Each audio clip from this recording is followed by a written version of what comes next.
Herkese merhaba arkadaşlar, kanalımıza hoş geldiniz. Afra Saraçoğlu uçakta paylaşım. Son olarak Yalı Çapkını dizisinde rol alan Afra Saraçoğlu uçakta verdiği post takipçilerin beğenisine sundu.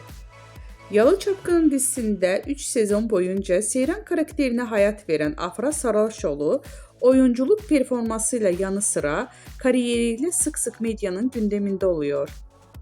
Güzel ve ünlü oyuncu uçakta seyahat ederken verdiği poz takipçilerinin beğenisine sundu. Zaman zaman doğal hallerini gözler önüne seren Afra Saraçoğlu bu kez uçakta yüz maskesi yaptı. Kulaklığında kulaklık, yüzünde maskeliyle poz veren ünlü oyuncu paylaşımı büyük ilgi gördü. Öte yandan Afra Saraçoğlu yeni sezonda Aile Bir İmtihandır Abim dizisiyle ekranlara dönecek. Ünlü isim imzalı dizide Kenan Emirzalıoğlu ile başrollerini paylaşacak. Bizden bu kadar arkadaşlar. Videolarımızı beğenip kanalımıza abone olmayı unutmayalım. Hoşça kalın.